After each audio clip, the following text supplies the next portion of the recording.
right, everybody. Marnie Glickman, normally joining us at this time, somewhere on the coast of Oregon. Maybe she'll drop in before we're done, but we'll just write it off to a bad internet connection. Joining me today from his deck in Minnetonka, Dave Green, and from his his house in St. Paul/Maplewood, Bob Gollon. Hello, guys. Thanks for having us. Hello, Mr. Joyce. Great to see you both. So I threatened to start this all by starting out on music. I Googled Green Daddy and the Jokes yesterday and found a one song recording from the Memorial Union Terrace in Madison. Now, you have to refresh my memory. Bob, I thought you were in that band, but you were not at that particular show. So tell us the story about Green Daddy and the Jokes and what led to its demise. Who starts? Go ahead, Green Daddy. It was a real big bummer that Bob wasn't there at that last thing. That was our swan song. It was our farewell show, and the pinnacle of where we were playing in Madison, the Terrace. It was a great thing, and we were unfortunate that Bob couldn't come back because he's a founding member. It was initially Bob Gollon, David Green, Russ Moser, and Drew Falkman were the Jokes, and Randy Kramer when we got a percussionist. And Randy happened to be coming through town, leaving a band he was in San Francisco. It was really serendipitous because we didn't tell him, hey, come with us. He happened to be coming through, and we're like, we're having our farewell gig, so he played percussion. And it was a good time in 1994. And Bob was, I think you were living where? I was living in Las Cruces. Las Cruces, New Mexico? New Mexico. Yeah, we were able to make it back. I don't know if everybody knows that all three of us started out in Madison at the same time. And in fact, that freshman school year, I think, Jason, you had written about us going to that show at OK's Corral. Yes. One time. Yep. Yeah, that was a great. It is funny. I mean, this got brought up when Ramon was on the show last week, but music stitches its way through a lot of these episodes because people sang, or they were in band, or they played in bands, and of course, you guys were in various bands throughout high school. I can't remember if you were actually in the same band ever in high school, but obviously we went to school in Madison. Russ Moser was there with us. Oh. And you guys would jam and play, and it just sort of was natural that you would form a band. And Green Daddy and the Jokes was a consequential band in Madison for a while. You guys played out quite a bit, right? It was out of passion. It wasn't out of like drive to. We just loved playing music, and it started off acoustic. Bob, me, and Russ would sit because Falkman wasn't a part of it. He was in South Africa for our first year of college, and we would sit in the dorms, bike over to Lakeshore with our guitar, because Bob and Moser lived on Lakeshore in the Lakeshore dorms, and we would just play acoustic guitar stuff. And then Drew moved back, and Randy Kramer, who was 2 years, class of 90, he ended up just moving to Madison out of high school just for fun to get out, not Madison, but not to go to school. And all of a sudden we're like, hey, let's do it again. And now we're playing electric / acoustic music, and we kept plugging away, and we got house gig at the Chamber. If you remember the Chamber, we would play the Chamber, I think we had a every other week gig there, and it was fun. Just kept honing our chops and practicing at the Rodney Court and playing fraternities and changing our name and realizing, no, we're going to stay with Green Daddy and the Jokes because it's silly and we are silly. We mostly played our own parties, really. There's that too. I mean, for 2 years in a row, so after we were playing in Dave and Drew's little attic apartment on Langdon, then we all got a big house together. with a big Oh. chandelier and a fireplace in this huge room, and we would throw these parties and Pink Palace. just so that we could be a band, you know. And then so I don't know, we did 5 or 6 of those, must have. And then we lived on Gollon right across from the lake and did the same thing in the basement of that place. And then got decent enough to get asked to play out. So yeah, we just loved playing together, and it was a Great. blast. It was a blast. So we'll talk to Green in a second about his musical career after school. But Bob, when you took off to New Mexico and in your journeys since then, have you continued to play? Have you been in any other bands or done anything like that since? Yeah.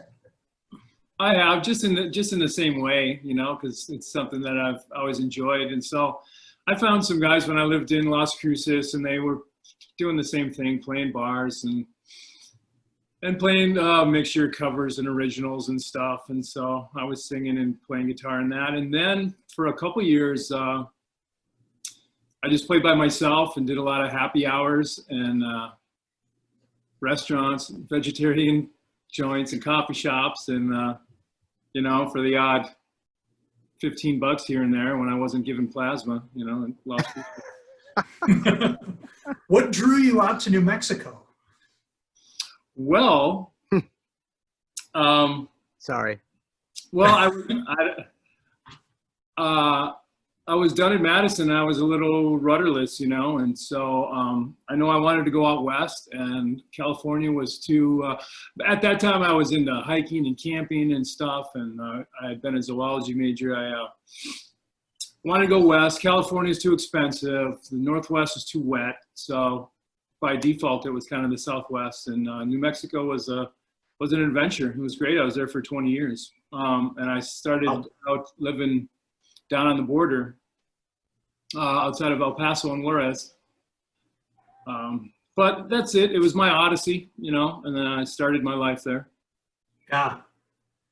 And Dave, how long did it take for you to go back to Minneapolis? And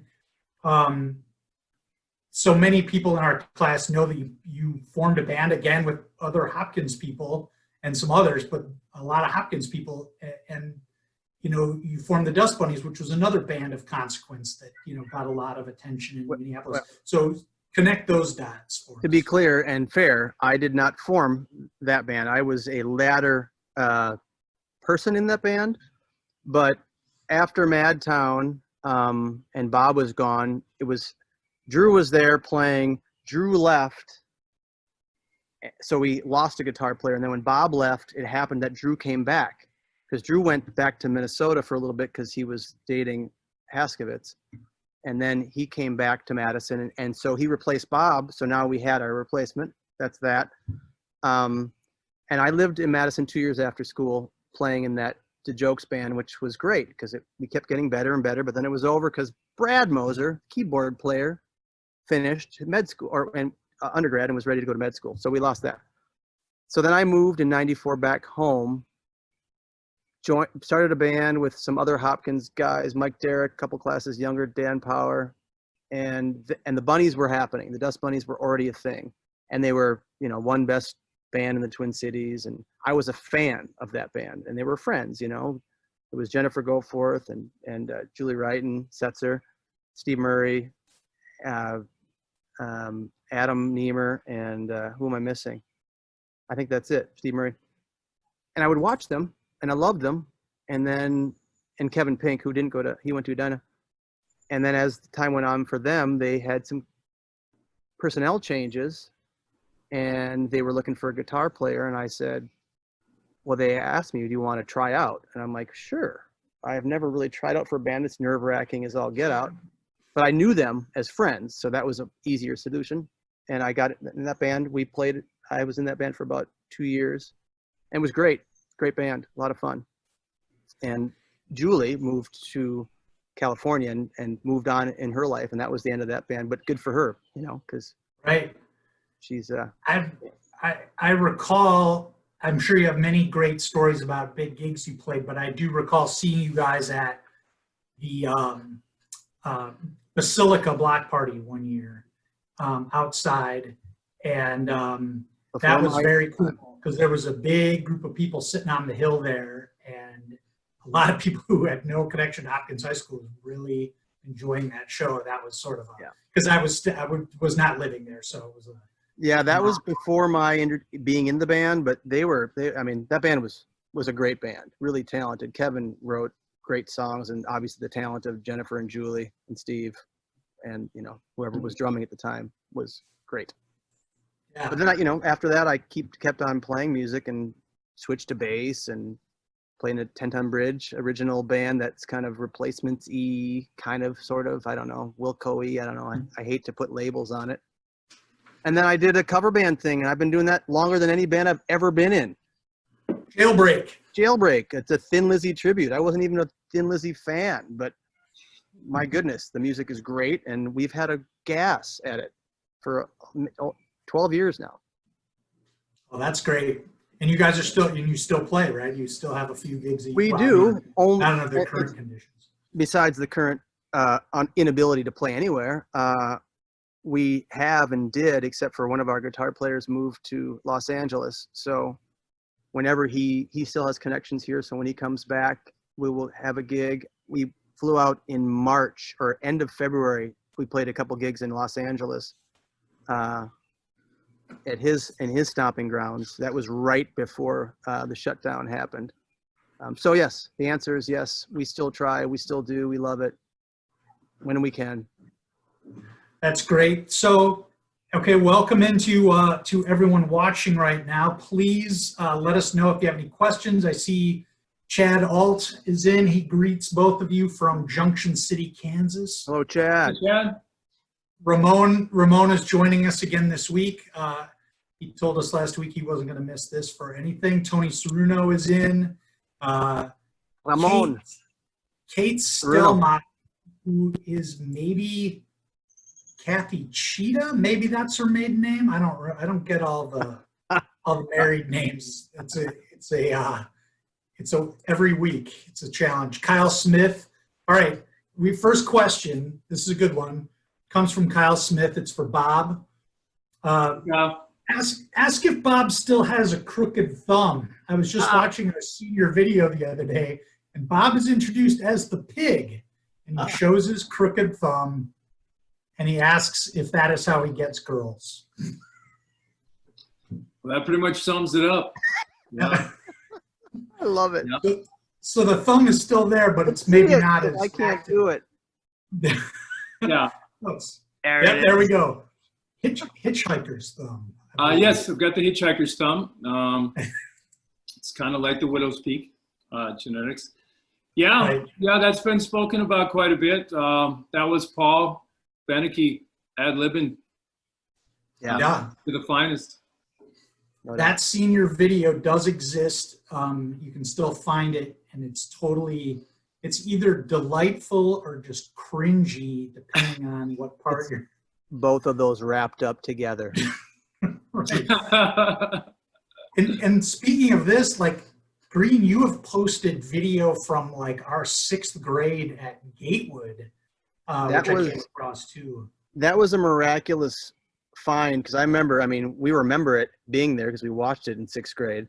I actually went back after I graduated from Madison to find Mr. Kafkas to see if he had it, and Drew and I borrowed it. Drew Falkman and I borrowed the Super 8 film, and we borrowed a film projector from his grandma. We turned it on in my bedroom in Hopkins or Minnetonka, and we wouldn't hear anything. We could see it, but if we played it backwards, we could see it clearly, but forwards, couldn't hear it, and it was jittery. Well, it turns out we had the wrong size projector, and we were ripping little tiny holes into each one of the sprockets of the film. And I felt so bad. I think we were still in Madison. And I felt horrible for like a year or two. And I went back to see him, I think, once I graduated, and said, hey, do you still have that video? I think there's a way I can get a video transfer done. So I did. And Mr. Kafkas was super gracious, and he gave it to me again. He's like, it was my fault for not giving you a projector. And I made 3 copies, one for him, one for me, and one for Drew on VHS, and uploaded it to YouTube, of course, for all to see. Yeah. So I wanted to just kind of along that vein and archiving stuff. I kept a audio journal actually the summer after senior year, and I had cause to listen to some of it recently, and I was really surprised how often you and I and that crowd played cards. We played cards like all summer, and and your name came up like constantly because that's all I did was I caddied and I played cards and I went swimming pretty much. It's funny because I was explaining to my wife the other day about we were trying to find a place to go swimming, and we found this little swimming hole sort of west of town here, and we were hanging out, and I was explaining how when we caddied that summer, or any summer really, occasionally you'd go to the beach, you run into the kids at the beach who were at the beach every day, and they had these beautiful full body tans.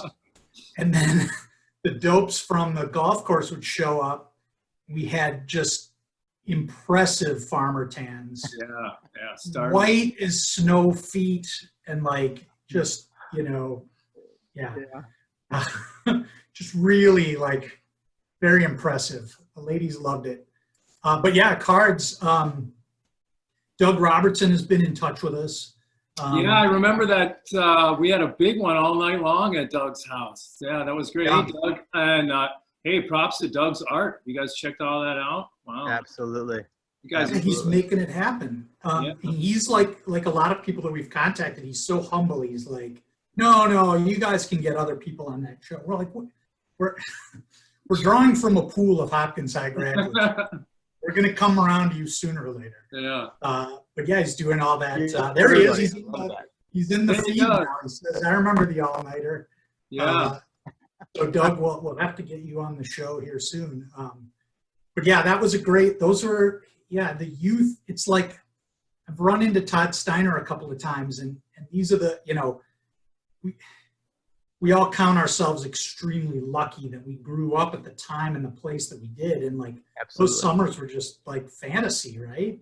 Yeah. Dave, do you have a vivid image that you remember from our youth that you think back and like, oh my God, how did we get away with that? I've got a bazillion, and I'm either blessed or cursed with a really good sense of memory of events as per se. Also, because I keep stuff, not hoarding, but I keep memorabilia. And I actually The fine line. There is. Unfortunately, the only thing I've ever lost was because I loaned it, but I had our "How the West Was Really Won" video, which you were the premier guy in, Jason. You were the MC, so to speak, of that. I have tons of memories.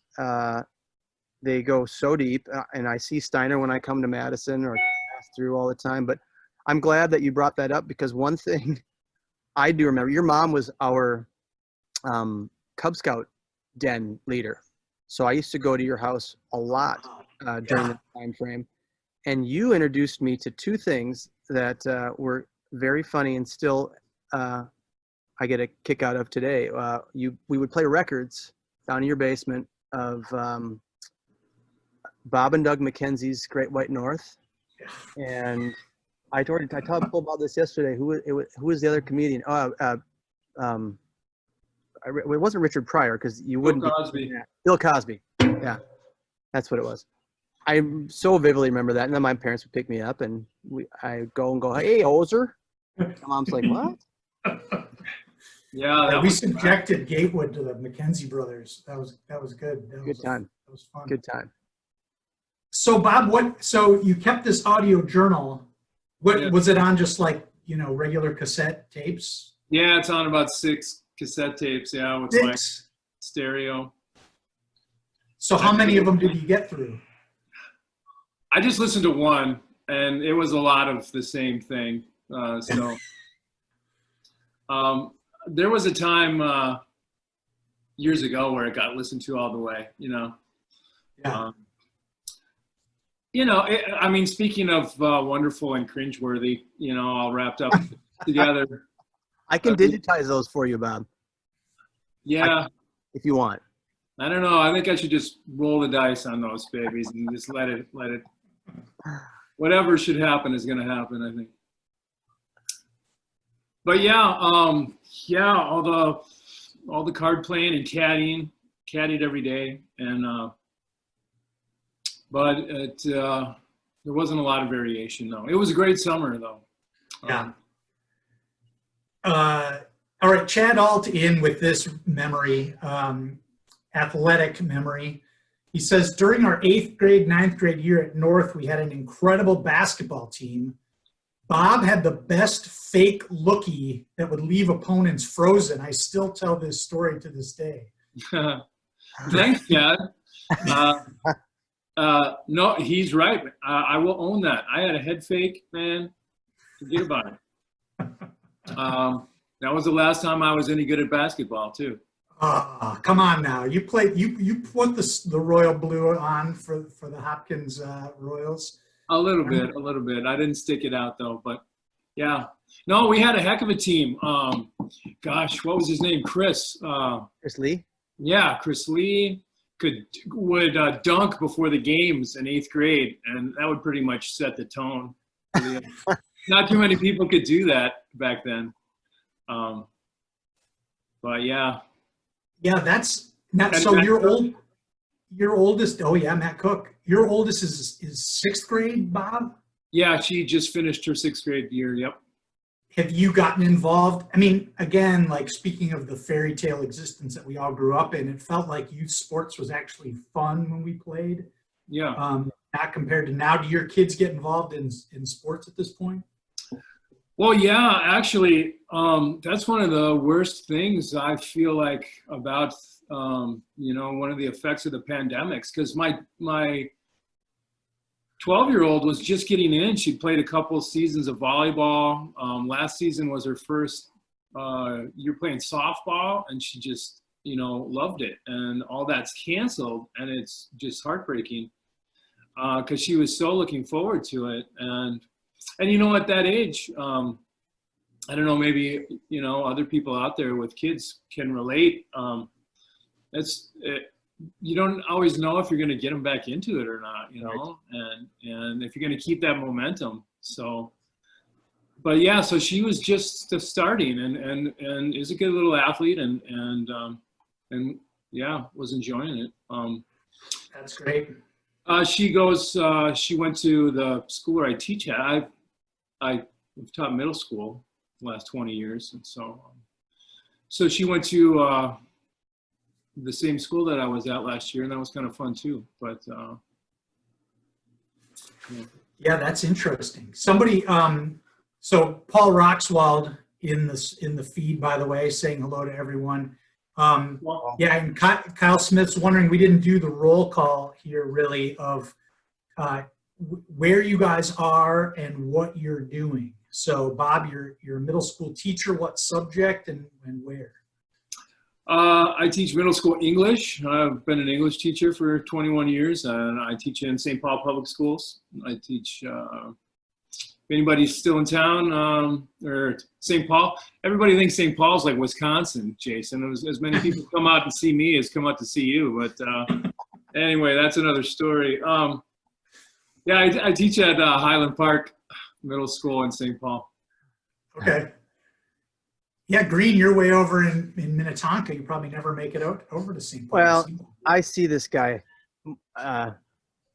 more often than you think. But yeah, I just moved from St. Louis Park, which I was at for 24 years. I lived in St. Louis Park. I just moved last week to Minnetonka. In a nutshell, after I moved back from Madison, I worked in the music field. I sold I was guitar manager of a store for a while, so I sold guitars. I was the manager of selling guitars and retail, and didn't love that. It was great to be surrounded by guitars, but that was about it. And then I sold pro audio gear for 10, 11 years, which was great. I learned a lot about recording. I built a studio in my basement in St. Louis Park. It was awesome. But, that ran its course too. And I remember you said midlife crisis. Mine was like, what am I doing? Why am I doing this? How is this helping anybody outside of, people having fun and playing music or having weddings and DJs and this or that. And I went, I need to go to grad school. So I went and got my teacher license. I'm a K-6 licensed teacher. So I got my master's in education but I have young kids. So the choice was, do I go to work or so I've been a stay-at-home dad for the last 6 years. But when the youngest gets into when we can fully get into schools, et cetera, I'll go back and teach. And it's great. I love it. Are your kids going to go to Hopkins schools now based on where you live or Minnetonka? We're in the Minnetonka district now. Before we were in SLP, and we were kind of teetering with Hopkins open enrollment just because I am biased. But my wife teaches at Blake, and I think that's where Jasper, there's where the youngest guy goes, or the oldest guy, sorry. And I think we will probably continue that for a while. It's a great school, and my wife teaches there, and she gets to take him to school, which she loves. Right. So. Al Franken alma mater. Correct. All right, Heather Mazinga is in the house. Jim Sexton is in the house. So thanks for saying hello, everybody. Jim Sexton's mom was my den mother, speaking of Cub Scouts. Nice. Excellent. That's great. Yep. We'll have to do scouting stuff another time. Jim Sexton wonders, will there ever be another Green-O-Ween? Oh my God.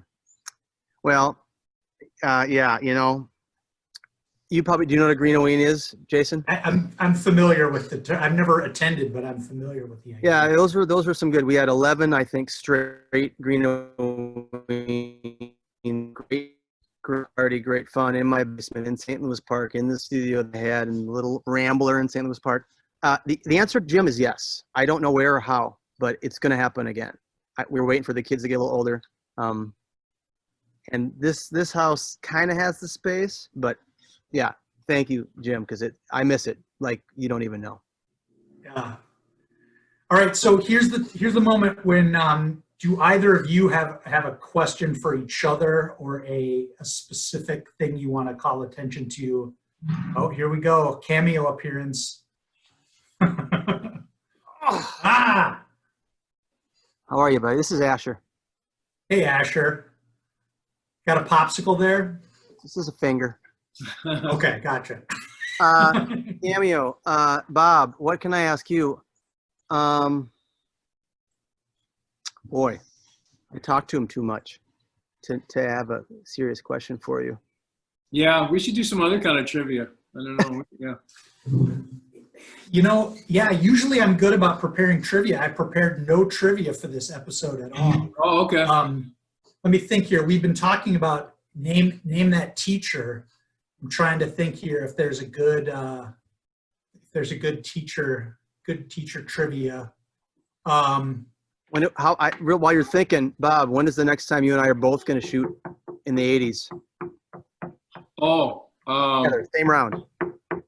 The last week in July. Okay, let's do it. Okay, good. Right. Yeah. Yeah, where's the golf course of choice for you guys?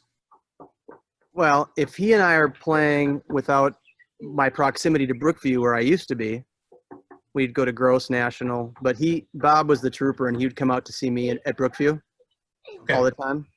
But if he and I met halfway between our places, we'd go to Gross or Gross, basically, wasn't it? Yeah, those are our two places.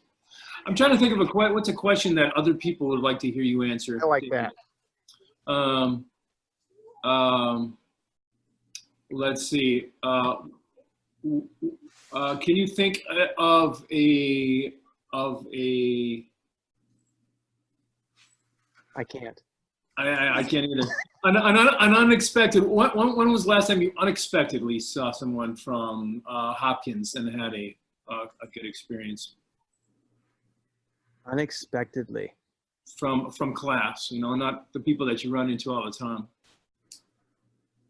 That's a good one, actually, because I ended up running into people Are you asking Jason and me, or are you asking me? I'm asking Okay. anyone. There's no rules. I'm not setting the Okay, good. rules. I actually ran into oh my God, I'm not gonna remember her name now. That's okay. It was at Lunds and Byerly's in Glen Lake. Michelle Paulson, which she's not Michelle Paulson anymore. What? I know, right? Wow. Yeah, and Jason would recognize that because that's a Gatewood name. And of course, I'm the type of guy that will stop and say, "Hey," you know. She's like, I go, "David Green." She's like, "Oh my," right. So we chatted. That was a while ago.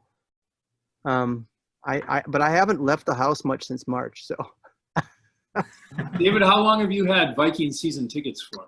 holy buckets. 1995, 94, 95 was my first year. So 26 years. That's a pretty good run. That's amazing, actually. I That you still have- never, in all of those years of being sort of punched in the gut, never said like, Oh, often. I'm like, why? As a matter of fact, the last one, the Minneapolis Miracle, right? Yeah. I was sitting in my chair, literally. This is the second year at US Bank Stadium, or maybe it was the first even, I don't remember. And I'm sitting up there in my spot, and we were up in the first half, and then we were down, and we're going to lose. And I'm like, why do I do this?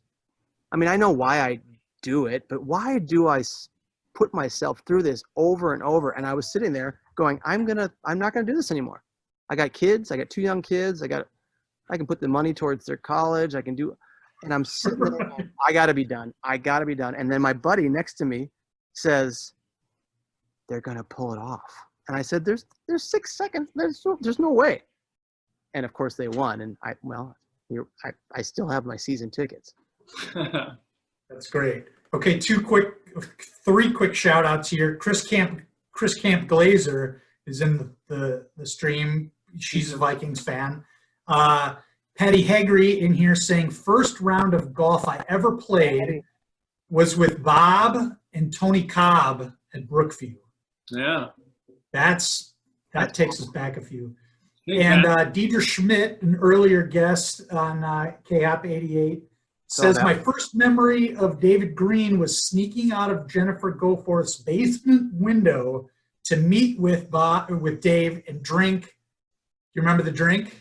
I don't, but I remember we were in Westbrook, right? I'm pretty sure we were in Westbrook.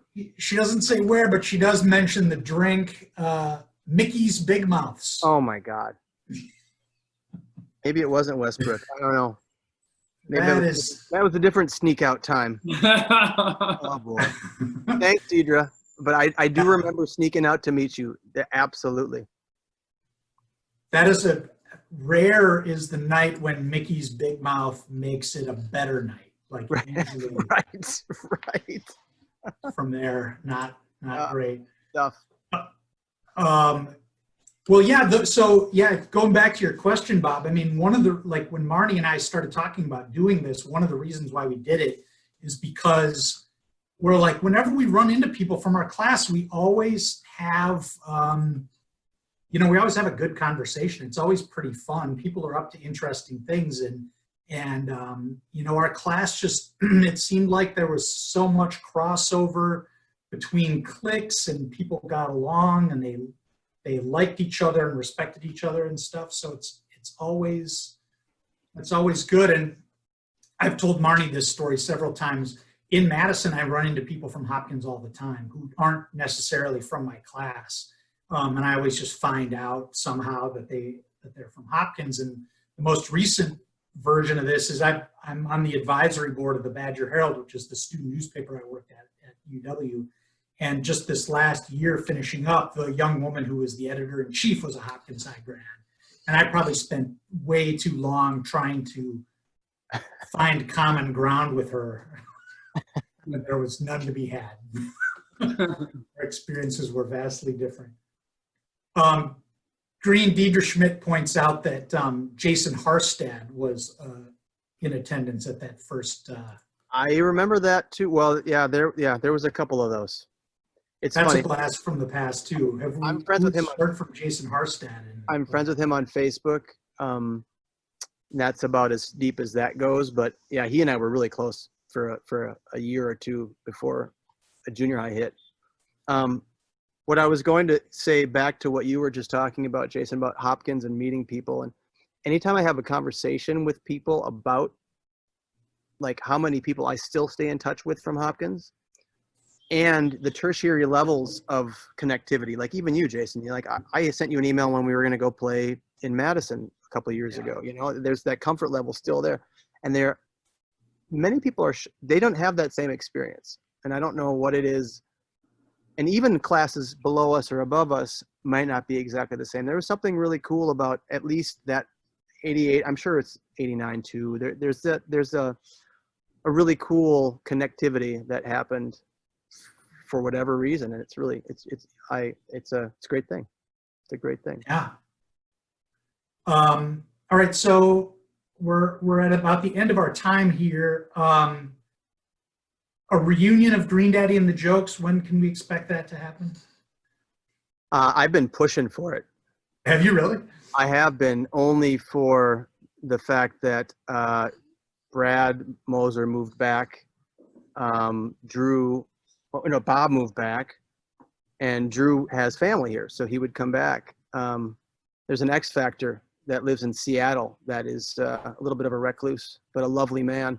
And I was just trying to get them back to my studio space in St. Louis Park to do it for us. But if we did that, so we need to get Moser. So you need to get Russ on.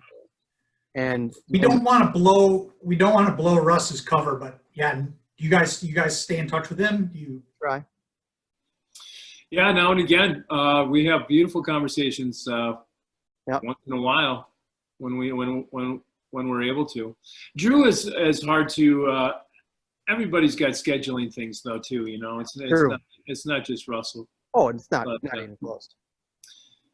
But he was. That's a goal, is to get Moser, because that's again another guy who, you know, much like you, Green, like a guy who I definitely spent a few years of, you know, childhood being buddies. He and I stayed in Boy Scouts, and we often tented together at summer camp. Oh yeah, and Boy Scout. Brad was always around too then and stuff. So it'd be great to catch up with him and figure out what he's up to. All right, let's see. I think that's about it for our Maren Carlson has checked in, and Jason Smoliak. Hey, Smoliak. How are you? There we go.